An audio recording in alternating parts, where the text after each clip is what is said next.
Oh, is that the real Aaron?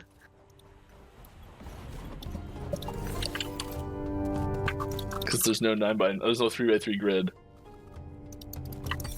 in the game. Yeah, I'm pretty sure that's Aaron. Aaron. All right. That's what I asked for, a necro tank? Come on, come tank for us. Aaron, come carry us. Yeah. We're gonna have a lot more hours there in the future too. I just died. Me too. Me too. Aaron, come quick. Oh gosh. Oh yeah, yeah. Hello everyone and welcome to Action RPG. I'm your host Aaron, and for today's video we're headed to the world of Last Epoch. Mike, one of the senior developers at 11th Hour Games, held his normal Friday Q&A live stream on Twitch, which means I get to bring you devchat 83. As always, Mike answered lots of good questions from this community and gave us a couple juicy leaks. Now there's two things that makes this devchat a little extra special. One, I was able to jump on with Mike and Judd, the game director, and play some multiplayer with them during the stream. And two, Judd was actually on voice chat, so he was giving us some extra special answers to some of these questions. So without further ado, our first question, and it's about connectivity and some issues happening with the first and second playtest. Mike, go. All right, how are fixes going for multiplayer connectivity issues? Smooth release likely for Fortnite. So far, it's overall very good. There are definite problems, and we are tackling those. It's not perfect by any means, but like, I'm confident we'll be hitting 0.9 on time with a good level of quality. I have had tons of connection issues, tons during my stream. Every once in a while we get a good run going, couple of hours. 3-player party seems to work a lot better than 4-player. It's pretty crazy considering some of the some of the multiplayer systems that are in were added the week that the first the invitational event, like that week, there were things things being added to CTs like days before the invitational event went out, and there was stuff that was added in between the invitational and the larger scale one that's happening now. Like it's been surprisingly good. Been happy with it. Mike is very confident that come March 9th, they're going to be ready to roll.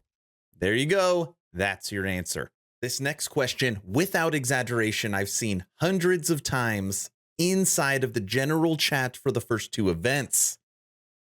You're going to know exactly what I'm talking about. Is it intended that we cannot use any skills in town hubs? Now that we actually have to walk instead of teleporting around? Yes, it is intended. Is intended. Town hubs are ability usage free zones. Okay.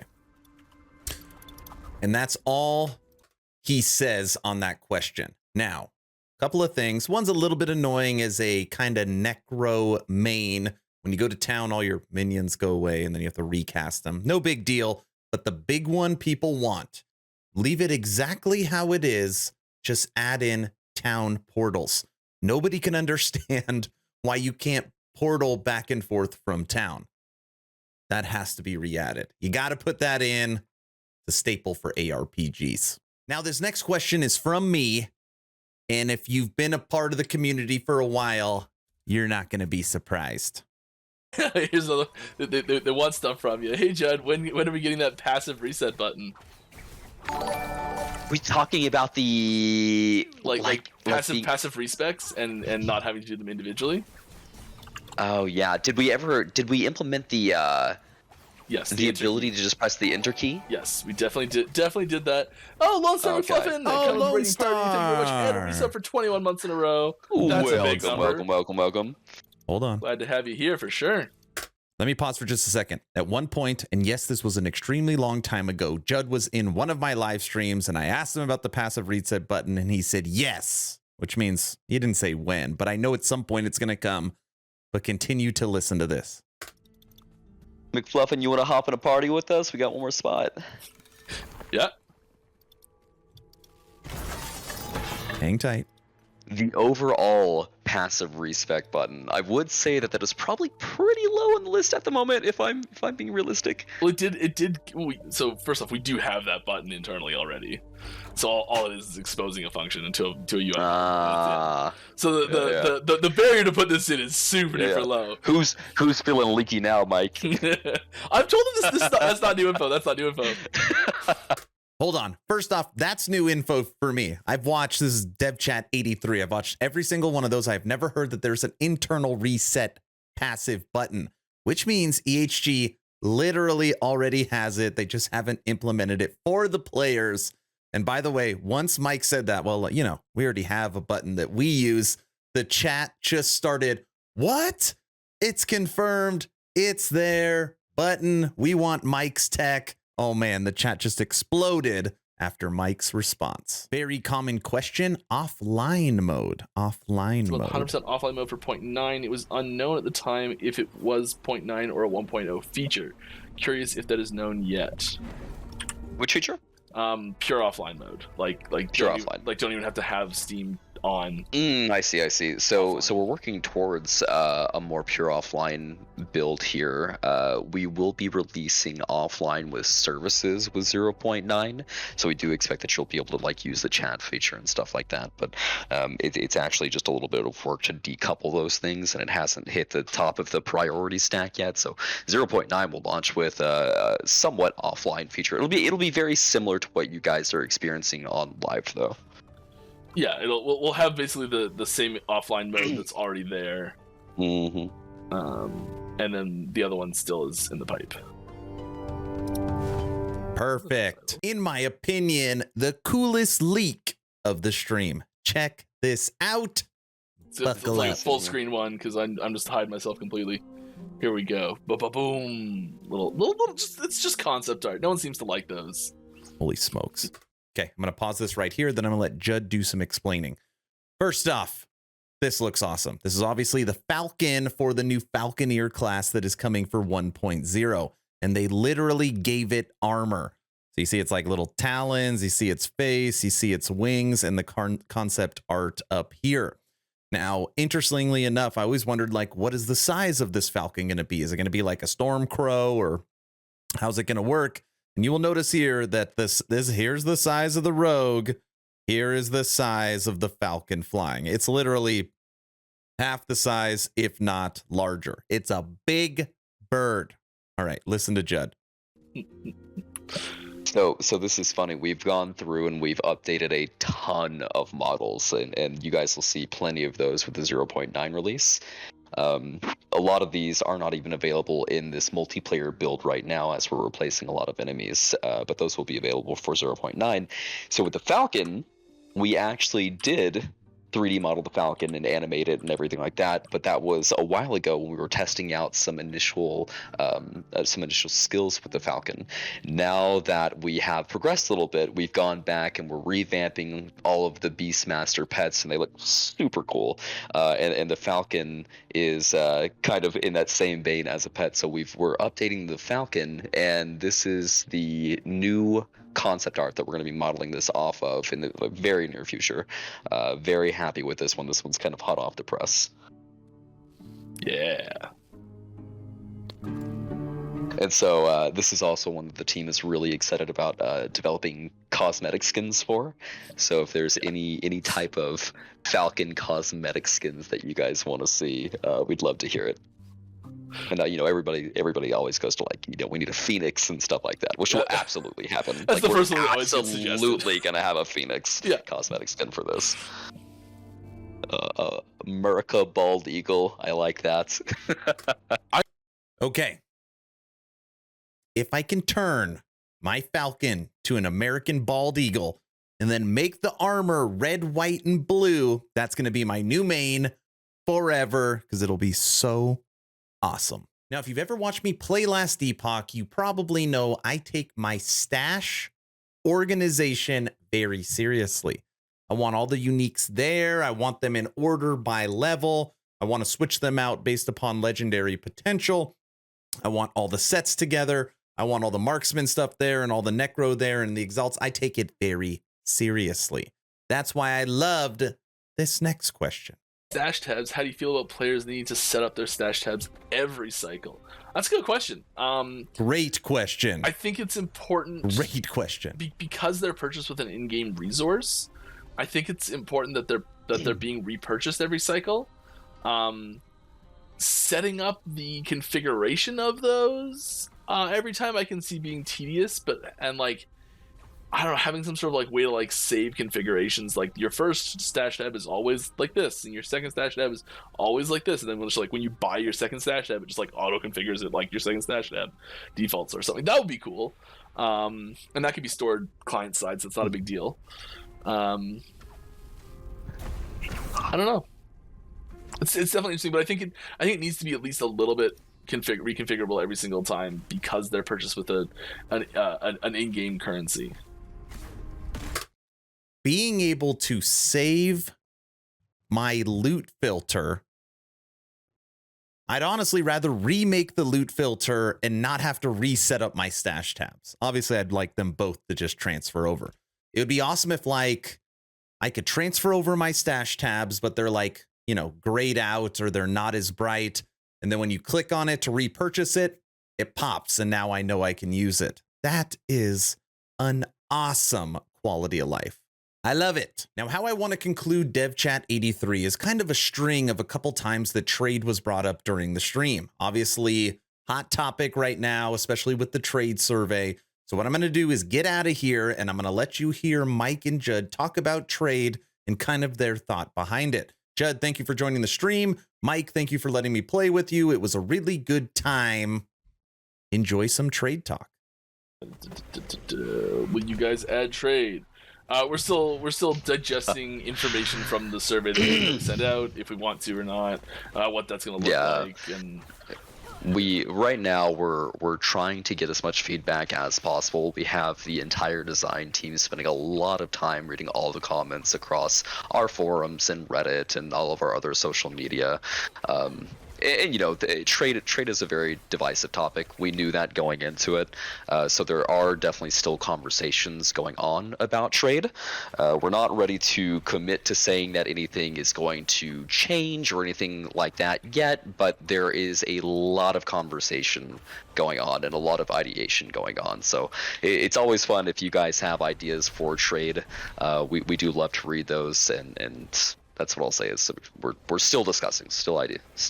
Just a blanket reminder, though, remember to be respectful in those conversations, and people are going to have different opinions. Please.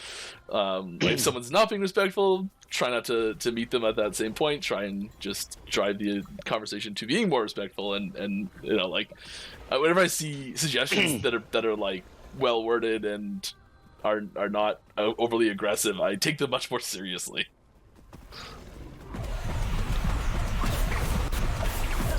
Yeah, we're still working on it. It's like who knows what'll happen yet.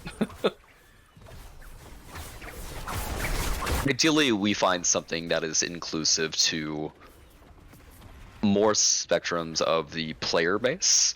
But we do have a solid design goal that we want to make sure that when you're playing the game is always a fantastic and way to find good loot, and it doesn't feel like it's completely overpowered by trade, and that it's a slippery slope that we have to take into account when we have all these discussions. Totally understand the complication of the loot issue, but can you all share your largest concerns over trade?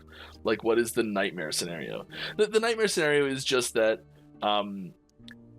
playing, like going out into the world, adventuring to find gear is strictly worse as far as how quickly you can obtain the gear, how